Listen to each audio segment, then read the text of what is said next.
In a world where magic flows like rivers through the earth, a young boy named Lloyd stumbled upon a destiny far greater than he could have imagined.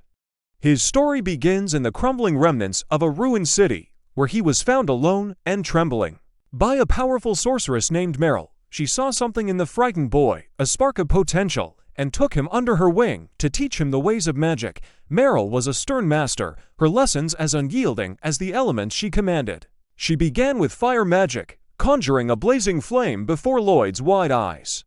"If you can't do this by sundown," she declared, "you'll go hungry tonight." Lloyd struggled, his small hands trembling as he tried to summon even a flicker. When he finally produced a tiny ember, Meryl scoffed. With a flick of her wrist, she unleashed a torrent of fire that singed his clothes. "This," she said, her voice sharp, "is fire magic." Next came water. Meryl demonstrated, weaving liquid into graceful arcs. Lloyd tried to mimic her, but his efforts were clumsy. With a smirk, Meryl summoned a wave that drenched him from head to toe. "This is water magic," she said as he sputtered, soaked and shivering. When Lloyd attempted wind magic, he managed a faint breeze. Proud of his progress, Meryl, unimpressed, blew a gust from her lips that sent him tumbling through the air. "That's wind magic," she said, her tone dripping with disdain. Undeterred, Lloyd crafted a delicate figure of Meryl out of ice, hoping to earn her approval. She smirked, seized the figure, and expanded it into a towering sculpture. "Novice," she muttered, dropping him from its icy grip. Lloyd, bruised but determined, promised to work harder. Meryl's stern expression softened into a rare smile. One evening, after Meryl had indulged too much in drink, Lloyd used healing magic to ease her discomfort. She woke, clear-headed, and pulled him into a warm embrace, thanking him. But her gratitude was fleeting. Moments later, she dragged him outside to practice more magic, ignoring his groans of protest. Time passed, and one fateful evening, Meryl was troubled over a mysterious box containing a forbidden magic book. Lloyd knocked on her door, calling out that dinner was ready. As Meryl tried to close the box, it slipped from her grasp and fell. Lloyd, ever helpful, reached to pick it up. The moment his fingers brushed the book, a surge of ancient knowledge flooded his mind, overwhelming him. He collapsed, unconscious. Meryl retrieved the book, her face grave. "This boy," she murmured, "has the qualities of the chosen one." She carried him to his bed, her mind racing. She wouldn't let Lloyd repeat her mistakes. Leaning down, she kissed his forehead, sealing his newfound power to protect him. The next morning, Meryl taught Lloyd about white mages, showing him recovery magic used to aid others. Lloyd watched in awe, marveling. "Master is so powerful." That night, she spoke of monsters, her voice steady until Lloyd asked about ancient magic. Her expression darkened, and she snapped, "You don't need to learn that. It vanished centuries ago." The following day, Lloyd attempted to summon his wand, but his movements were slow. Meryl struck him lightly, scolding, "Don't neglect your training." Later, she explained magic stones, artifacts that could transform objects around them into sources of power. Years passed, and Lloyd grew into a young man. Meryl, ever the demanding mentor, took him to a dense forest, handed him a knife, and said, "Get home within a week." Then she left, alone. Lloyd faced a monster and fled, climbing a tree to escape its claws.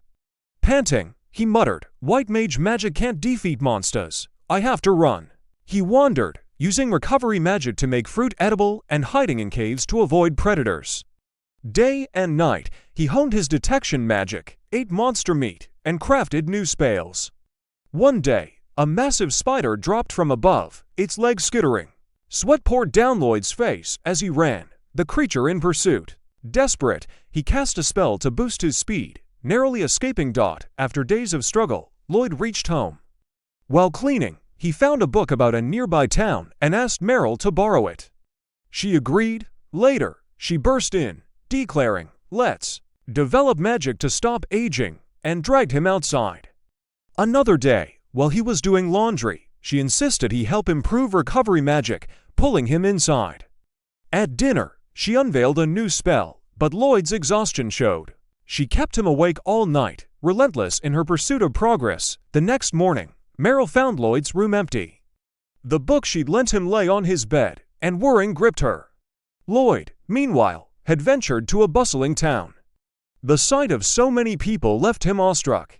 He used his only coins to buy bread, but before he could eat, a paper flew into his face, someone smiled, and walked away. The paper advertised a call for adventurers. In the town, a hero's party battled a cyclops, its massive club demolishing buildings. Lloyd watched, mesmerized. When the healer prepared to mend the wounded, Lloyd instinctively cast a buff, empowering the entire party. The archer struck the cyclops' eye. The tanker blocked a blow, surprised at its reduced force, and the mage bound the beast with magic. The hero delivered the final strike. The townsfolk praised the hero, but the tanker knew Lloyd's support magic had turned the tide. The hero tossed Lloyd 5 coins, calling it a D-rank reward. When invited to celebrate, Lloyd declined, unable to drink. The mage bristled at his attitude, and the hero scoffed, "White mages can't help in battle." The tanker, however, saw Lloyd's worth. That night, Meryl drank alone until a guest arrived, Will, a man from her past. He revealed that Lloyd had joined the hero's party. Meryl nodded, admitting she'd orchestrated it. "It's time for him to see the world," she said. "As long as he doesn't grow arrogant with his power." Will asked if she still regretted her past.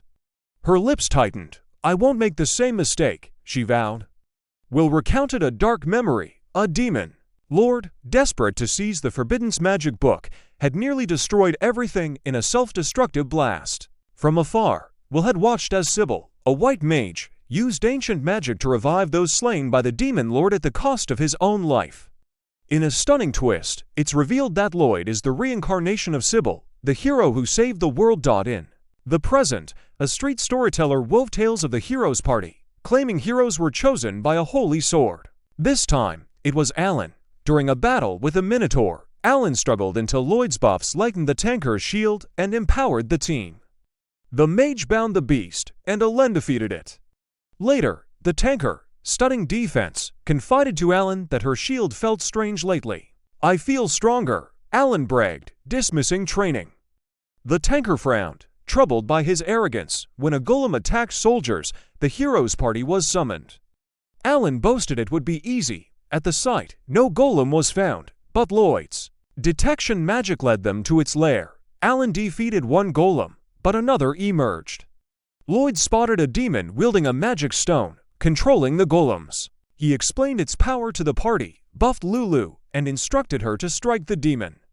She smashed it through a wall. Lloyd ordered Mia to retrieve the demon's staff, which she teleported to him.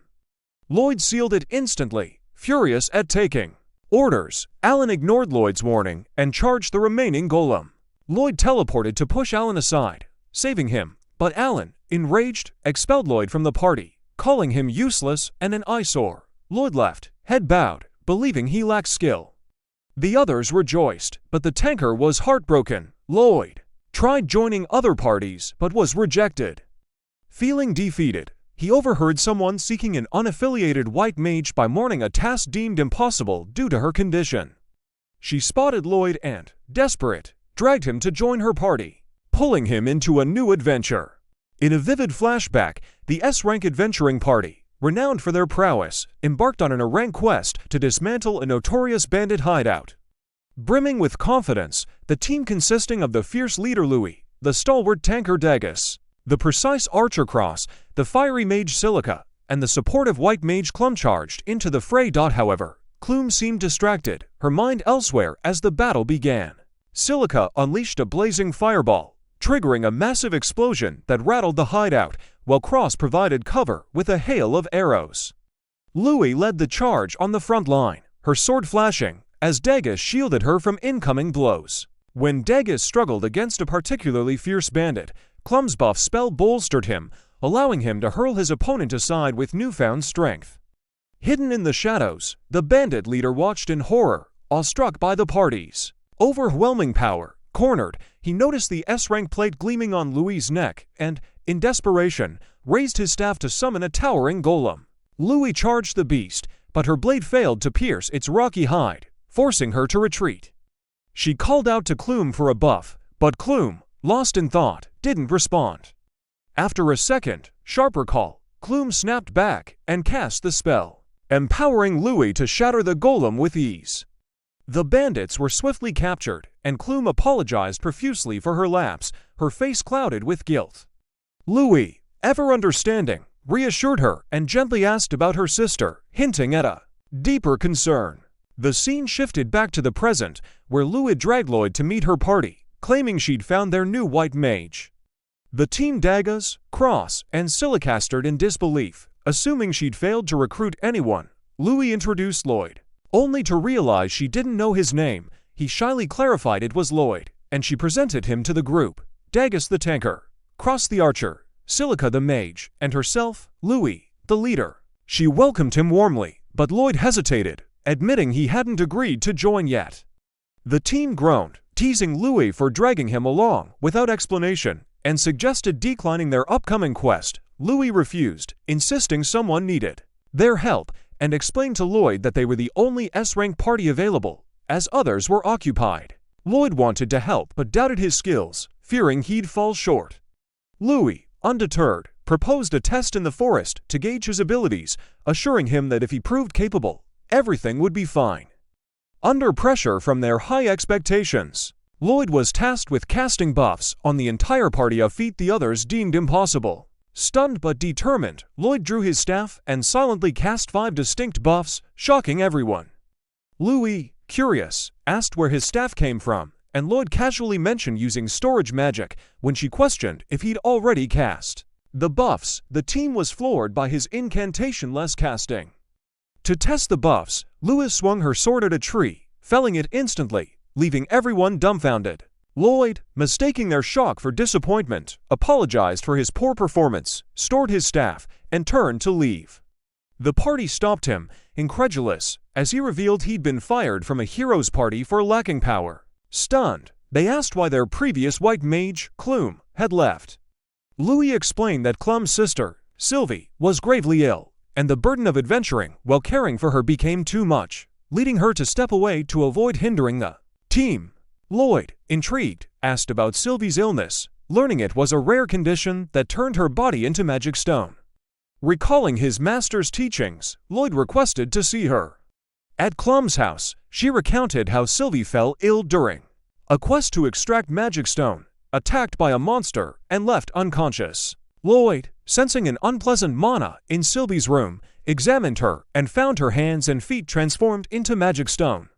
He hypothesized that a high-purity magic stone had pierced her, causing the affliction, and confirmed it by inspecting the wound, assuring Clume he could cure her. Despite her doubts, after advanced healing failed, Lloyd began absorbing the corrupted mana while simultaneously healing Sylvia, a complex, self-made spell requiring extraordinary control. Louis, amazed, asked Clume to explain, and she marveled at Lloyd's ability to cast two spells at once with flawless mana manipulation, a feat beyond ordinary mages. Slowly, Sylvie's limbs returned to normal, and she awoke, tears streaming down Clum's face as she held her sister's hands. Clume thanked them profusely, promising a meal in gratitude, and urged Lloyd to care for the party, though he reiterated he wasn't officially a member and felt inadequate. At dinner, the team thanked Lloyd for saving Sylvie, but he brushed it off modestly. Luth playfully smacked him, urging him not to downplay his deeds, and Lloyd, warmed by their acceptance, asked to join the party. They welcomed him joyfully, and Lua called for a celebration, her teammates teasing that she just wanted to cut loose. With Lloyd now among them, the S-rank party stood stronger, ready for their next adventure. A lively celebration as the party welcomes their newest member, Lloyd, into the fold. The table is piled high with mouth-watering dishes, and Lloyd's eyes practically pop out of his head at the sight. Louis, the party's spirited leader, grins and tells him it's their treat, so he can eat and drink to his heart's content. Lloyd, overwhelmed with gratitude, thanks her and dives in, his face lighting up with pure joy as he savors every bite. The other party members, Cross, Silica, and Dagas, watch in shock as Lloyd devours the food with unmatched enthusiasm. Lloyd can't stop raving about the meal, claiming it has a depth of flavor that makes him question everything he's eaten his whole life. The party, amused, tells him this place is just average, but Lloyd's mind is blown. Curious, Cross asks what kind of food Lloyd grew up with. Lloyd casually drops that he lived with his master, a woman who taught him magic. Her idea of cooking? Whatever grew wild in the garden, mushrooms from the forest, simple roasted meat from beasts they hunted. Silica, shocked, quips, "That's not cooking." Lloyd laughs, admitting that's why he started making their meals, but he's never managed to recreate flavors like the ones he's tasting now. The conversation takes a deeper turn as Louis asks about Lloyd's master, intrigued by the woman who taught him such incredible magic. The others lean in, curious too, and Silica wonders if she's a white mage like Lloyd. He shakes his head, explaining that his master was more combat-oriented, often causing explosions during her magical experiments. Silica asks how she taught him support magic if she wasn't a white mage. Lloyd's response? She's way more incredible than me. Silica's so impressed she declares she'd love to learn from her someday, but Lloyd quickly shuts that down, warning her to avoid it at all costs. A flashback hits, showing the grueling, hellish training his master put him through.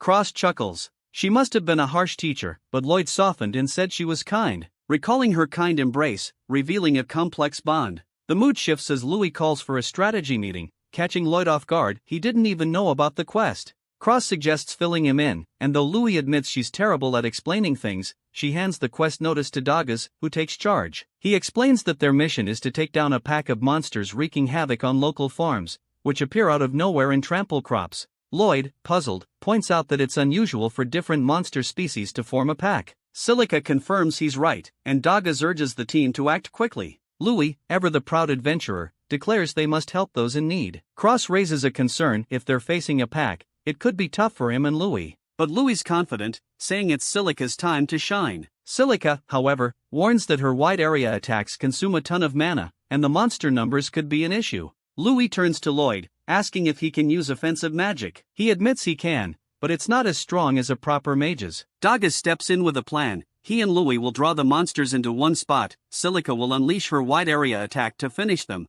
Cross will protect Silica and Lloyd will provide support and healing. Silica's thrilled at the idea of Lloyd's support magic, but he downplays his skills, revealing he was kicked out of the heroes' party for being too weak. The team shuts that down, boosting his confidence and telling him to believe in himself. After dinner, the group sets a meeting place for the quest. Dagas teases Louis about not sleeping in, sparking a playful argument when Cross joins in, poking fun at her. Lloyd tries to slip away, but Dagas stops him, pointing out the inn is in the opposite direction. Lloyd admits he can't afford a room, but Dagas hands him some money, saying it'll come out of his quest reward. Lloyd, touched by the gesture, promises to work hard and repay him. At the inn, alone in his room, Lloyd vows to repay the party's kindness. Morning arrives, and the party gathers, ready to head out. Louis notices everyone's empty-handed and is delighted to learn Lloyd storing their belongings using his storage magic. He even stores her things, earning a big smile from her. Lloyd suggests teaching them. The others asked if they could learn it. Lloyd explains that anyone with a bit of mana could do it, though increasing storage capacity takes training. The team's all in, eager to learn, and they set off for the quest. On the way, Dagas points out the demon realm across the mountains, adding a hint of foreboding. As they cross a rickety bridge, Louis, ever the strategist, distracts everyone with random questions to ease their nerves. The party plays along, laughing and answering, but when she asks Lloyd to tell a joke, he admits he doesn't know how. They make it across, and the team encourages him, building his confidence further. In the forest, we get a cryptic glimpse of a mysterious figure praying to a stone that emits unsettling mana, foreshadowing trouble ahead. Back with the party, they set up camp before the quest. Louis and Silica head off to wash up, and Lloyd offers to handle their chores, earning a thanks from Louis. While gathering firewood, Lloyd finds fruits that his master used to train him with. Nostalgic, he picks one, tastes it, and decides to share some with the others. Suddenly, a scream pierces the air. Louis and Silica, while washing, are cornered by a terrifying basilisk. Lloyd springs into action, hitting the monster with a fireball to divert its attention and shouting for the girls to run to the shore. He tosses Silica her staff and Louis her sword, even buffing them with support magic.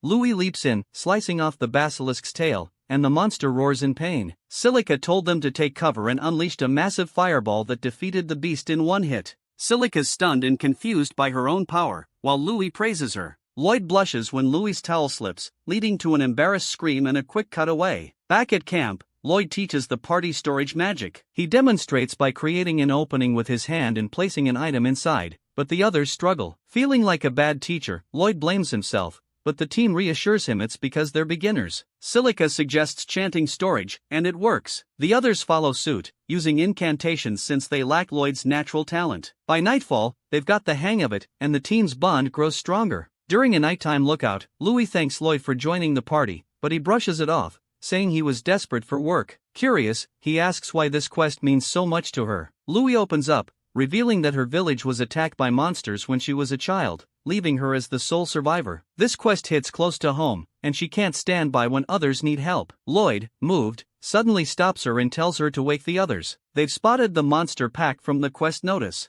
As the monsters approached them, Lloyd warned them and moved to retreat. Louis accidentally made a noise, alerting the monsters. A chase ensues, and a spider monster cuts them off. The party pulls their weapons from storage, ready for battle. The monsters attack, snatching Silica's staff, and the team is cornered. Lloyd buffs everyone, shouting for Louis to attack. She leaps into action, taking down one spider, while Cross recovers Silica's staff. Louis defeats another, and Lloyd directs Silica to unleash a fireball, with Cross assisting to burn the remaining monsters. Lloyd apologizes for giving orders, but the team thanks him, saying they'll rely on him moving forward. The next morning, the party packs their gear into storage and heads out, stronger and more united than ever. That night, Lloyd sat alone in deep thought, concerned about the abnormal monster pack they encountered. He felt the party should stay cautious. Louis approached him and offered to take over the night watch, worried about his health, but Lloyd refused, saying they should conserve their stamina in case something happened. Silica gently told him to speak up if it ever got too tough, and Lloyd nodded in agreement. The next morning, while the party was on the move, Louis seemed troubled. During a rest stop, Lloyd was off scouting the area. Louis approached and asked what he was doing. He calmly replied that he was using the skill search. Louis was surprised that Lloyd could use search magic, but he brushed it off, saying it wasn't impressive since he couldn't scan wide areas. She then asked if there was anything she or the others could do to help. Lloyd said there wasn't anything in particular. Disappointed, Louis walked away, clearly saddened. That night, Louis confided in Silica, saying that although Lloyd was undeniably talented, it felt like he didn't rely on them at all. Silica reassured her, saying it had been the same at first. Lloyd was still getting to know them. It takes time to build trust. Luth admitted that Lloyd seemed to know nothing about the world, yet knew everything about magic. She wondered how he had lived before. Silica told her he would open up one day. Later that night, Douglas asked Lloyd to help him with something while Cross took over the watch. Douglas was setting up a trap, which he explained were Clapper's devices that made noise when monsters approached. He told Lloyd to get some rest tonight. Lloyd hesitated, saying he couldn't use his search magic if he were asleep. Douglas then asked, "Do you not trust us?" Thinking Douglas was talking about the Clappers, Lloyd explained he was just being extra cautious. But Douglas pressed again. Did Lloyd trust the party? Lloyd answered that he did. Douglas reminded him that by doing everything himself, scouting and night watch, it felt like he didn't trust them. Lloyd admitted he was afraid of causing problems for the party if he didn't work hard, recalling something the hero had once told him. But Douglas made it clear the reason they formed a party was to accomplish things together that they couldn't do alone. He encouraged Lloyd to rely on them more. When Lloyd asked if that was really all right, Douglas smiled and said no one thought Lloyd was lacking, he should rest. Lloyd finally agreed, and they returned to camp. In the morning, Lloyd asked Louis to help him draw water. She happily agreed, and they went together. Meanwhile, elsewhere, a cloaked man reported that the Magistones had been set. Lord Michel, a nobleman, inquired about Ishtar's high-ranking adventurers. The cloaked man informed him that most were out on quests, leaving only low-rank adventurers and the hero's party in Ishtar. Michel smirked and said, "Let's see how the hero's party fares on their own." He ordered the cloaked man to inform their client that it was time, and then vanished. Back at the party, something felt off. Since entering the forest, they hadn't encountered a single monster. Suspicious, Lloyd used his search skill again, and this time detected monsters 10 kilometers away. Louis was shocked that could scan that far. Lloyd casually said, "That's not far at all," leaving her speechless. Worried he'd said something wrong, he fell silent. When they reached the quest destination, they discovered an abnormal pack of monsters. Lloyd noted he couldn't sense any other monsters nearby, which was strange. Silica commented that there should have been more spread throughout the forest. Suddenly, Cross noticed a strange black, glowing, stone-like object. Lloyd used a skill and identified it as a Magistone. Louis was surprised he could see it. Lloyd then cast a spell on the whole party so they could all see it too. Silica expressed concern about the black mist seeping out of the stone. Lloyd analyzed it and revealed that it contained the mana of beastfolk. His master had once told him some beastfolk use unusual spells to control monsters. Just then, Lloyd detected a horde approaching, thousands of monsters of all types. Cross suggested falling back, but Louis feared the nearby residents wouldn't survive. Lloyd declared they should engage, because he had a plan. He asked Cross if he could shoot the Magistone. Cross said he could hit it, but wasn't sure if he could break it. Lloyd told him he'd handle the buffs. Cross readied his bow, and Lloyd cast a bouffon him, his bow, and his arrow. Cross fired, shattering the Magistone in a single shot. Shocked, he asked what Lloyd had done. Lloyd replied that he buffed him, nothing more. Cross was stunned that Lloyd could enhance both weapons and people simultaneously. Lloyd humbly insisted it was Cross who one-shot the Magistone.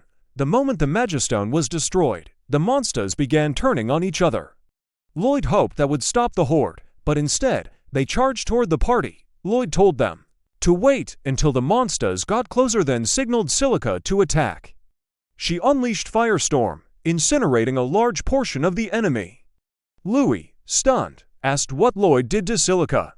He explained he had buffed her spell's power and reduced its mana cost. He asked Silica if she could continue, and she confirmed she had enough mana for about 5 more casts. Lloyd then rushed over to Cross and told him to take down the flying monsters, enhancing his vision. Cross, now fully buffed, began sniping the airborne threats with ease. Lloyd ran back to Silica for the final phase. She warned him she was almost out of mana. He took her hand and transferred his mana directly to her, telling her to finish it. Silica summoned clouds and made it rain, ensuring the forest didn't catch fire from the destruction. Then, completely drained, she collapsed. Dogus caught her and praised her efforts. Louis told Lloyd and Silica to rest, saying they'd take care of the rest. Lloyd, finally relaxing, collapsed and muttered that he'd never been this exhausted in his life. He realized he still had a long way to go. After clearing out the remaining monsters, Lloyd suggested they return to town. Louis said they were too exhausted to move, but Lloyd warned them, whoever is behind this is after Ishtar. A beast woman is kidnapped by a demon general named Grist, her brother chasing after them, but failing to catch up. Meanwhile, Lloyd, deep in thought, reveals to his party that their monster suppression quest was a trap to lure them away from Ishtar, with the monster horde meant to delay their return. Cross points out that the hero and knights are in Ishtar, though, but Degas agrees with Lloyd's hunch, growing more convinced the more he thinks about it. Louis, worried, urges the party to hurry back to be safe. Lloyd pulls out his staff, buffs the party's speed, and takes off at a blazing pace. Luth tries to slow him down, but finds herself speeding up too, as do the other party members. Stunned, she asks what he did, and Lloyd casually explains he buffed their speed. The scene shifts to Lord Michel, lounging confidently, when Grist, the demon general, appears. Grist reports that their vanguard is advancing as planned, and Michel credits that girl, calling her an intriguing individual. Grist, skeptical of not knowing what he is planning, but trusting of Michel's reputation as the demon lord's right-hand man, calls him frivolous and vanishes. A flashback shows Michel giving potions to the kidnapped beast folk, urging her to use her power, hinting at her role in the scheme. Back with the party, they stop to rest and drink potions.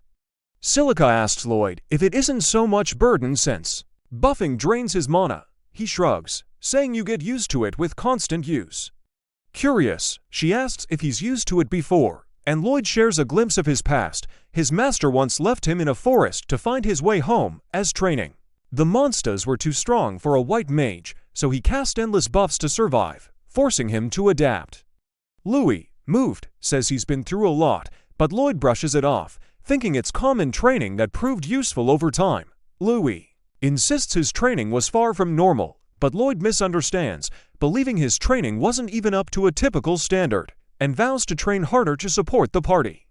Louis sighs, saying he's got the wrong idea again. But as they resume their journey, Lloyd suddenly stops, causing Louis and the others to crash into him and fall. When they ask why, he reveals he sensed something and tells them to go ahead, but the party insists on sticking together, since it might be dangerous.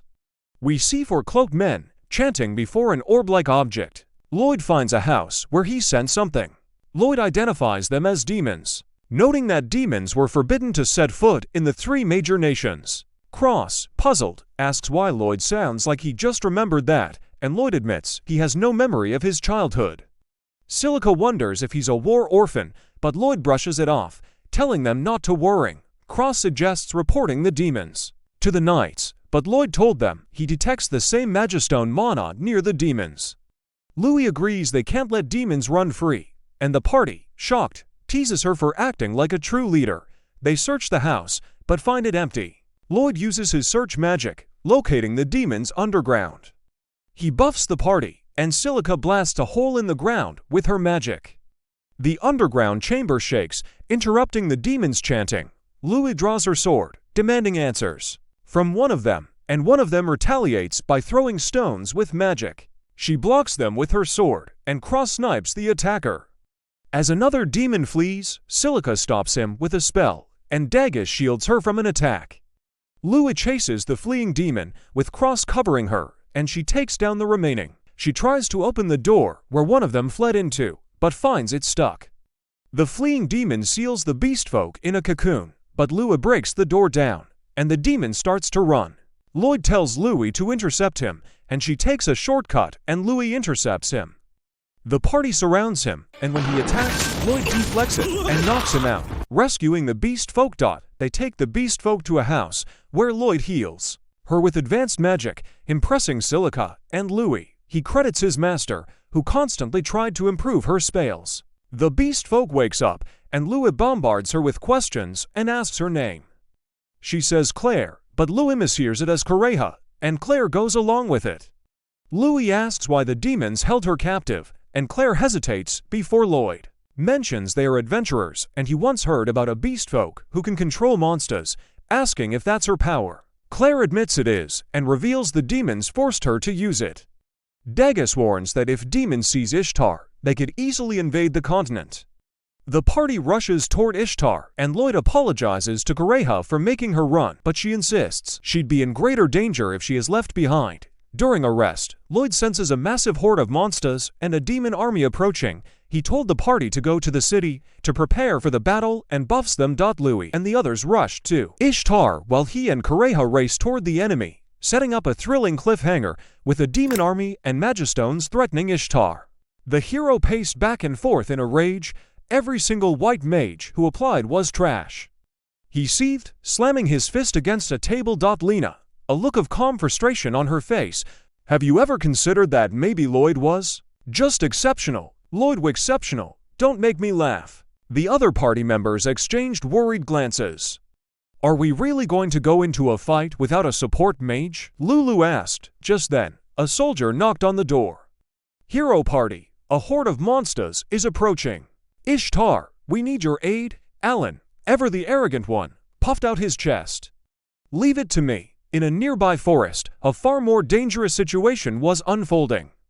Lloyd and Correja stumbled upon a monster horde, far larger than the one threatening Ishtar. Correja asked Lloyd, can we stop them without killing them, since they are just being manipulated by the demons? Correja nodded. The monsters are being forced.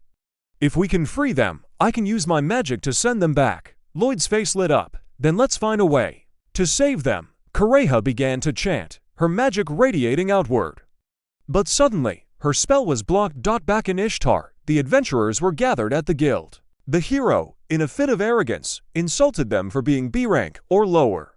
One adventurer, a young swordsman, began to get angry, but his friends held him back. He's the hero, they whispered. The guild leader stepped in, his voice firm and calming. Everyone, please, let's hear the plan. The hero, his arrogance now on full display, announced, first, the mages will unleash their most powerful spells for a big, showy blast. Then, I, the hero, and the knights will clash with the monsters, buying the mages time for another round of spells. A chorus of protests erupted from the crowd. We can only use our powerful spells once. Not with that kind of power. The hero's face flushed with anger. You should be able to pull that off, he roared. Even his own party's mage, Mia, shook her head. My spells aren't as powerful as they used to be. Why didn't you tell me? The hero demanded. Iya looked away. I wasn't the only one getting weaker. We've all been feeling it. Since when? He pressed. Lulu replied softly. Since you expelled Lloyd. The hero's face contorted with fury. You've been deceiving me. Lena stepped forward. None of us deceived you. You've just grown complacent. As a hero, you didn't pick up on it. You don't even train anymore." Enraged, the hero lunged at her, but Lena blocked his punch with ease. "Get out," she said, her voice a low command. The other adventurers began to mutter, a wave of shame washing over them. The hero, defeated, fled the guild. His party followed, but Lena stayed behind. "I'll fight with you," she announced, her eyes filled with determination. Meanwhile, in the forest, Lloyd and Kureha had a breakthrough. They found magistones that were interfering with Kureha's spell. "There are multiple magistones," Kureha explained. "If we don't destroy them all, I won't be able to control the monsters." Lloyd used an advanced search spell to locate the other magistones. With his magic, he concealed their presence, and they moved forward. Kureha nullified the first one, and the monsters returned to normal. Back in Ishtar, the adventurers had prepared their defenses. The Knight Commander turned to the Guildmaster. "Is waiting really the right thing to do?" The Guildmaster had a flashback. Lena, her voice ringing with conviction, was telling the adventurers, "We should wait for Lloyd. He was the cornerstone of the hero's party." "But why did they kick him out?" an adventurer asked. "They were blinded by the hero's title," Lena explained. "They didn't realize it was all thanks to Lloyd's support magic. With his help, we might just be able to turn the tide." The Guildmaster shook his head. "Lloyd isn't in town. He's out on a monster-slaying quest with an S-rank party." The monster horde finally arrived. The archers fired their arrows, and the mages launched fireballs. Lena and the other tankers pushed the monsters back, forcing them into a moat where mages used aquawave spells to wash them away. In the forest, Louis and the others stopped to rest, their mana depleted. After a brief rest, they began marching toward Ishtar again. Lloyd and Kureha, however, were still busy. They found another magistone and nullified it. The monsters, now free, began to fight each other. In the chaos, the magistone was destroyed, causing Kureha's invisibility magic to fade. In that instant, Lloyd used a firework spell, making the monsters turn their gaze upon him. In Ishtar, the adventurers began to take serious damage. Just as another horde approached, a powerful fire spell hit the monsters, clearing a path. When the smoke cleared, Louis and the others had arrived. Lloyd, meanwhile, was dodging monsters with physical enhancement spells. He was cornered, but Kureha began to sing. The monsters stopped attacking and returned back to the forest. "What did you do?" Lloyd asked, amazed. "I just persuaded them to go back to the forest," she replied. Lloyd, realizing all the monsters were free, said, "We have to return to Ishtar now." In Ishtar, things were getting dire. There were too many monsters. Lena, trying to save a fellow adventurer, was bitten by a monster. She was at her limit. The monsters breached their defenses, and the adventurers were all injured. But then, a beautiful song filled the air. Kureha's voice, full of light and magic, caused the monsters to turn and leave. Lloyd, arriving just in time, praised her. "That's wonderful magic. To be able to communicate with so many monsters after I only used multiple buffs," Kureha muttered. Lloyd looked at her with gratitude. "Thank you for saving us. My real name is Claire," she said, a small smile on her face. Just then, a new threat emerged. A large group of golems began approaching Ishtar. Lloyd's expression turned grim. "We have to put an end to this battle." Lord Michel was enjoying himself in his office when someone barged in, reporting news from Ishtar. At first, Michel arrogantly assumed Ishtar had been captured, but the messenger revealed the monsters had halted their attack and scattered, leaving Michel in shock. Meanwhile, the golem marched toward Ishtar. Claire noticed the golem didn't seem to hear her, and Lloyd suspected the demons might be interfering. Using the spell search, he ran at full speed toward Ishtar. As they got closer, one of the golems noticed them and attacked. They managed to evade it, and Lloyd grabbed Claire by the wrist like a princess, leaping over them all. Everyone was amazed by his jump, and they guessed it was Lloyd. There, Lloyd found Louis and the others and was relieved they were safe. They thanked him, but he gave all the credit to Claire. Confused, Louis asked if he meant Kureha, but Lloyd revealed her real name was Claire. Suddenly, Lloyd collapsed to his knees, having overexerted himself from casting non-stop support magic. Right then, the guildmaster arrived and was surprised to see a beastfolk with Lloyd. Lloyd entrusted Claire to him, and before leaving, she thanked Lloyd for saving her as the knights took her to safety.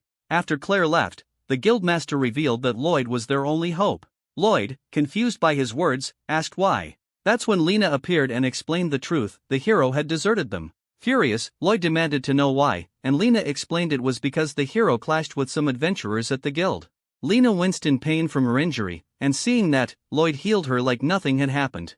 But immediately after, he collapsed into Lena's arms. She told him that their hero party had only been the strongest thanks to his support, yet they never realized how much he carried them. Tearfully, she apologized for doing nothing when he was expelled. Shocked, Lloyd admitted he thought he was expelled for lacking power. Right then, the golems began their attack, and the knights charged recklessly. Lloyd tried to stop them, but it was too late. Adventurers attacked too, but their strikes caused no damage, and the golems pushed them back. Lloyd then suggested buffing everyone, requesting that they gather by their occupation. He cast defense buffs on tankers, mana on mages, accuracy on archers, and strength on knights.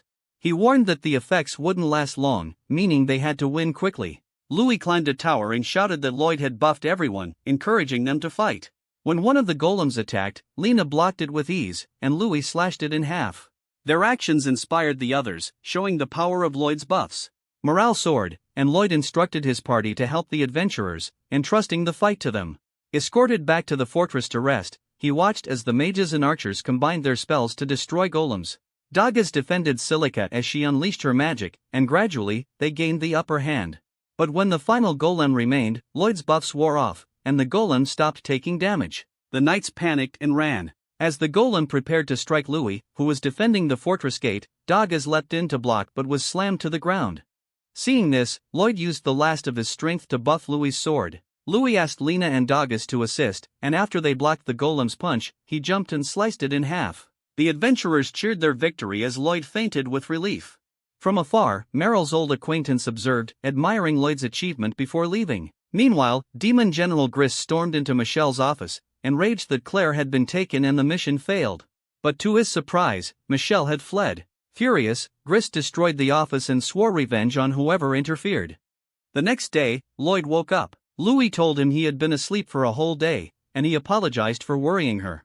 She led him to the door, and when he opened it, the townspeople hailed him as their savior and hero. Overwhelmed, Lloyd shut the door immediately. Louis asked why, and he admitted he had poor communication skills and hated being praised. She tried to push him outside again, but Lloyd fled by jumping from the window, dodging the crowd. Meanwhile, Will visited Meryl's house, but before he could enter, the door exploded. He emerged unscathed, smirking at the warm welcome.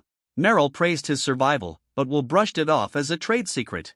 Inside, he found his old colleagues Thor and Lily.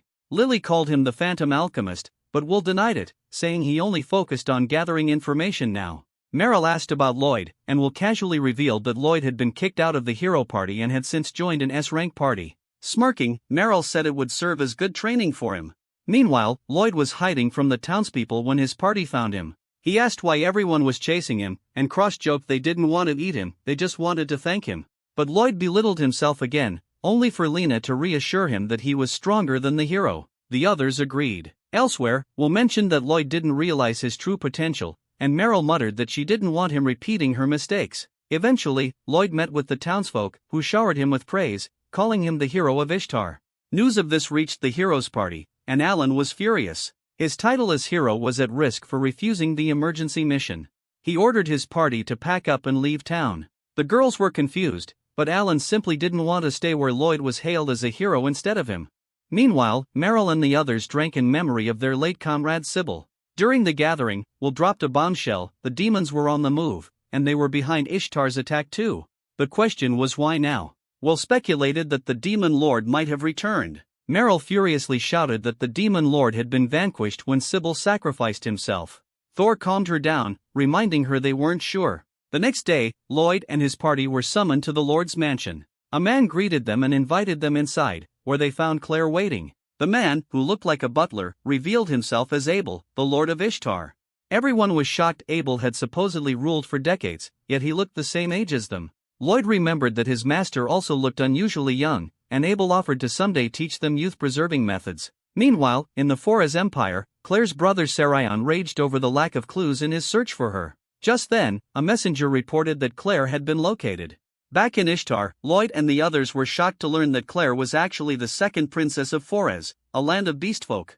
Abel asked their opinion of her power, and Lloyd admitted it was terrifyingly strong. To prevent the demons from capturing her, Abel proposed that they escort her to Sylphis, the capital of the foreign kingdom. They were confused, since royalty was never escorted by adventurers. Abel explained that if she traveled with knights, demons might suspect an attack, but with an S-rank party, no one would expect royalty to be among them. Before departing, Claire asked to be treated normally. Louis reassured her, promising to protect her until they reached the capital. And just like that, they were ready to depart.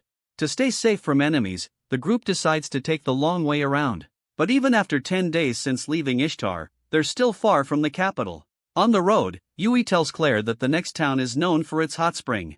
Claire admits she's never been to one before, since she rarely ever went outside. The others realize Yui is trying to make Claire feel comfortable, while also selfishly wanting to go to the hot spring herself. As soon as they arrive at the town, Yui immediately runs off to the springs. Inside, Claire feels too shy to enter since it's her first time, but Yui encourages her, and she finally joins in. Her beauty stuns everyone. Once Claire relaxes, she admits how nice it feels. That's when the conversation shifts to their figures. Claire and Yui both admire Silica's body, until Silica points out that Yui has gained weight from all the snacks she's been stuffing her face with. Yui checks for herself, then smirks, claiming that the more she grows, the stronger her attacks will become. Claire laughs at her logic, which makes Yui snap in embarrassment. Meanwhile, in the men's bath next door, the boys are scrubbing each other's backs while eavesdropping on the girls. Lloyd, however, is lost in thought, worrying about running into demons the closer they get to the capital. Distracted, he accidentally scrubs too hard, while Cross suffers the worst back scrub of his life. Afterward, Lloyd tells the party he wants to stay in the town for a few days to prepare for the journey ahead. The others agree, needing time to get ready themselves. The next day, Dagas can't find the item he's been searching for.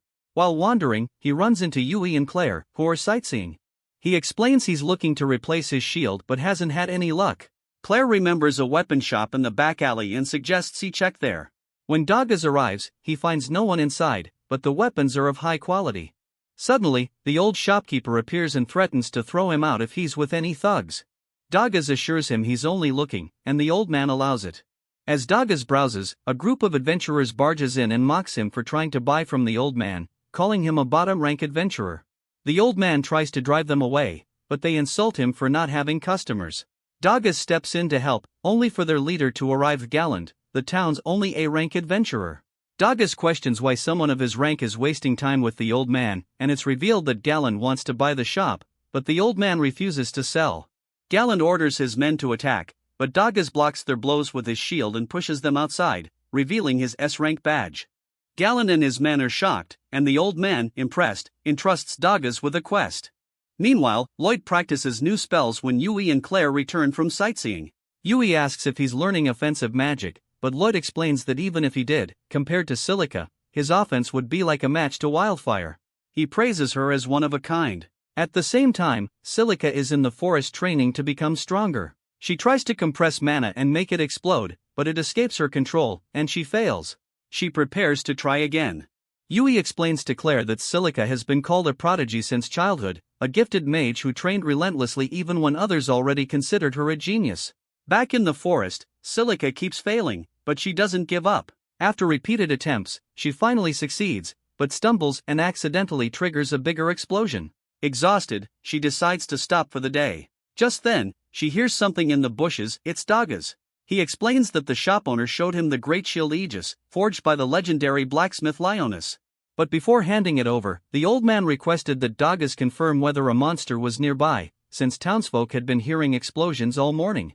Dagas followed the noise and found her there. Silica fumes at being mistaken for a monster, but when Dagas points behind her, she realizes she accidentally evaporated the hot spring.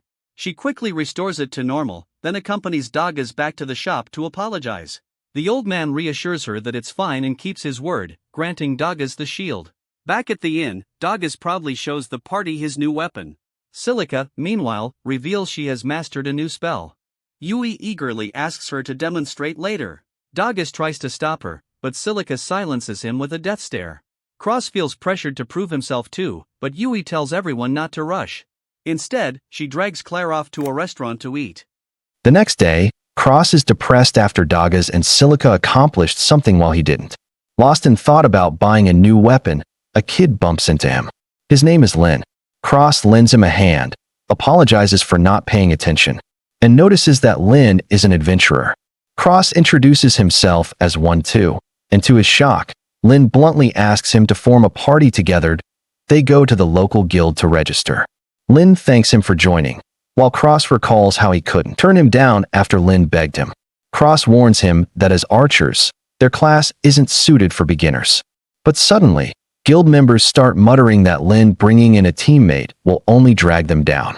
Lin apologizes for forcing Cross to team with a failure, but Cross calms him by admitting he himself is stuck at his rank. Hearing that, Lin regains confidence and calls Cross his brother-in-arms. Meanwhile, Yui continues her touring, thinking only about food. She remembers Silica mentioning she was gaining weight but brushed it off with more weight, more attack. Her attention shifts when she sees a noble lady trampling a poor boy just for splashing mud on her dress. The kid apologizes, but no one helps since she's heir to House Windy, a powerful noble family. Her guard draws his sword to strike the boy, only for Yui to step in, mocking the noblewoman as an old hag. Yui tells her not to disgrace herself by snapping at a child. Furious, the lady orders her guards to eliminate Yui and the boy. Yui tells the kid to run, then draws her sword from storage to block the incoming strikes. While this happens, Cross and Lin take a quest to defeat a red slime. Cross pulls his bow from storage, shocking Lin. When asked how, Cross says it's the only spell he's good at. He shatters the slime's core with precision shots and tells Lin to try. Lin struggles, missing every target, leaving Cross at a loss for words. Back in town, the noble fumes as her guards fail against Yui. The crowd begins to recognize Yui as the young adventurer who reached S rank. Yui warns the guards to leave, but the noble has hidden a mage among the crowd, who ambushes Yui with mana-draining chains. Laughing, the noble mocks Yui's weakening state as her guards prepare to finish her, until a mysterious figure intervenes, but she mocks them for ganging up on one girl. The noblewoman warns her not to interfere, but in a blink, the girl disappears and reappears, dropping all 4 guards unconscious. Yui, freed from the chains, admires her speed. Enraged, the noble throws a tantrum, only to be cowed to her knees by the mysterious girl's aura. Later, Yui thanks her savior, who replies she only did what she thought was right. When Yui presses her for advice on becoming strong, she tells her not to rush. Suddenly, Yui brings up Lloyd, calling him an incredible white mage in her party. The girl is surprised to hear his name. Yui explains she wants to grow stronger, so she won't rely on Lloyd alone. Hearing this, the mysterious girl removes her cloak, revealing herself as Rose, Merrili's old acquaintance. She offers to train Yui. Meanwhile, Lloyd is overwhelmed with ideas for new creations, but none bear results. Silica, Claire, and Daga's worry he's running himself ragged. Daga suggests he get some fresh air, and Claire volunteers to show him around town, at the same time. Rose warns Yui not to trust strangers so easily. But Yui insists she's a good judge of character and asks for her name. Rose gives the alias Lilith. Yui remains suspicious, but trusts her gut. When Rose draws a massive sword from storage, Yui vows to learn the secret of Lilith's strength. Elsewhere, Claire and Lloyd share dumplings. Lloyd flips the question, asking if her animal communication magic is ancient magic. Claire freezes, shocked. Lloyd explains he only assumed such power must be ancient, and wonders if it can be learned. Claire says no, ancient magic only appears once every few centuries, in a chosen user. Anyone else who tries risks divine punishment, as happened in the past to Sybil. Hearing this, Lloyd drops the idea. Back with Cross, he continues training Lin. Despite missing shots at first, Lin quickly improves and finally pierces a red slime's core. Cross is surprised by his progress, and they complete the quest. Meanwhile, Rose demonstrates Yui's first training task, cut down a tree without moving. Confused, Yui thinks it's a riddle, but Rose shows her by coating her blade in mana and sending it flying. Motivated, Yui attempts the same. Later, Cross and Lin finish their hunt, but on the way back a Lanamagra monster appears. Lin panics and suggests retreating, but Cross fires arrows, failing to pierce it. Lin urges him to use rapid shot, focusing arrows on one spot. Cross takes the advice, and the monster finally falls. They haul it to the guild, earning praise. Outside, Lin thanks Cross for the lecture, but doubts his low rank. Feeling guilty, Cross reveals his S-rank plate. Lin is stunned and apologizes non-stop, back with Yui. She struggles to code her blade in mana, while Rose calls it easy. Frustrated, Yui questions Lilith's strength. Rose asks why she wants to grow stronger, and Yui admits she thought reaching S-rank meant enough, but meeting Lloyd proved she's far behind. At that moment, a monster charges Rose. Without thinking, Yui moves and unleashes a mana-coated strike, slaying it. Thrilled at her success, she suddenly collapses into sleep. Night falls. The others worry when Yui is late, until a knock reveals her asleep at the door. Rose leaves as Yui is carried inside. The next morning, the group prepares to depart for the capital. Lloyd sulks over his lack of new spells, listing only improvements to old ones. The others give up on cheering him. At the same time, Rose secretly reports Lloyd's condition to Merrily, who throws a tantrum, angry she wasn't the one to see him herself. In the capital city, we see Merrily strolling around, enjoying the view. Meanwhile, Demon General Grist is having an audience with the Demon Lord. But the Demon Lord is disappointed in him for failing to bring down a small frontier town. That rural outpost was supposed to be their trump card for the continent's invasion. Grist feels ashamed. Not only did he fail to crush Ishtar, he also lost Claire in the process. The Demon Lord warns him that this is his final chance to deliver results, or he'll be stripped of his position as a general. Afterward, as Grist struggles with how to find Claire, Michelle suddenly appears. Enraged, Grist swings a punch at him, but Michelle smirks, telling him that he knows exactly where Claire is.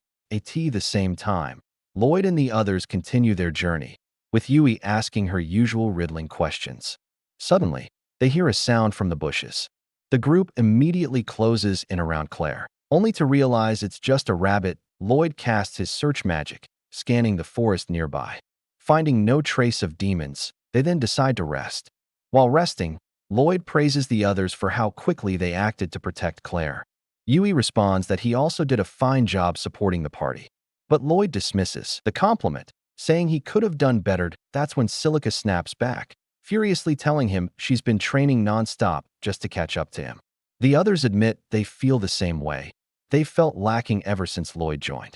Yui then advises him that if he can truly appreciate his own strength, he'll be able to draw out his full potential, just like she learned under Rose's training. Back in the capital, Merrily is stopped at the gate when she tries to enter the castle. Without hesitation, she casts a spell and slips through.